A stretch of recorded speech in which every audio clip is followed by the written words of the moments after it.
کوئی مکھی بھی نہیں بنا سکتے، سارے جمع ہو کے نہیں بنا سکتے۔ اگے اللہ پاک نے بڑی خوبصورت گل بیان فرمائی،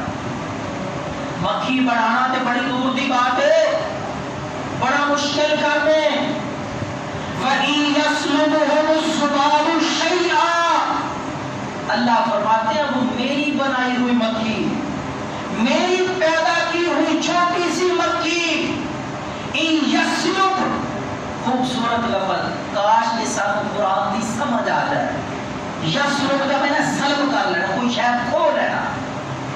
اللہ فرماتے ہیں یسلبہم الذباب، اگر وہ میری پیدا کی ہوئی مکھی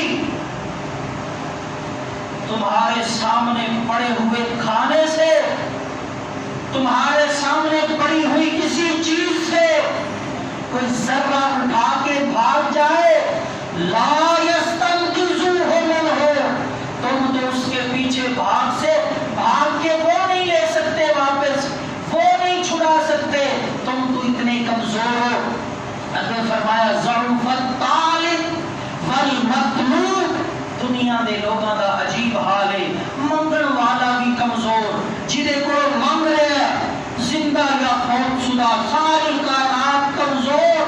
شاہزور، دین والی ذات ہے کہ صرف اللہ دی۔ تاکہ اللہ پاک نے فرمایا یا ایھا الناس،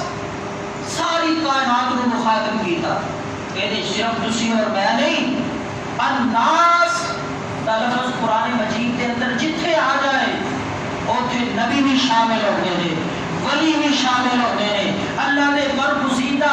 محبوب پسندیدہ بندے نبی بھی شامل ہوتے ہیں۔ اللہ نے سب کو مخاطب کر کے فرمایا یا ایھا الناس، اے کائنات کے لوگوں،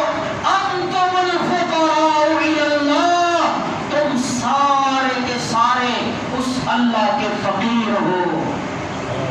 تم سارے سوالی ہو، محتاج ہو،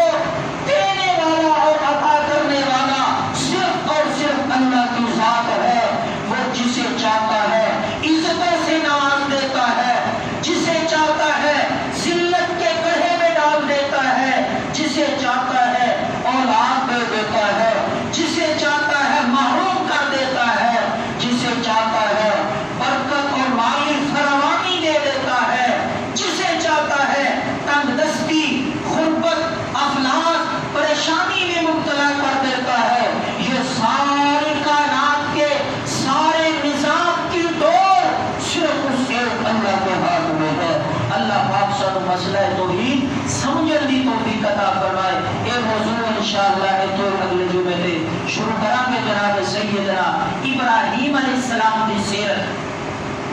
کیونکہ اگلے چند دنوں میں اسی ایک بہت بڑی سنت جناب سیدنا ابراہیم علیہ السلام کی بہت بڑی سنت ادا کریں گے۔ اس تو پہلے اللہ پاک سانو حضرت ابراہیم علیہ السلام والا عقیدہ اختیار کرنے کی توفیق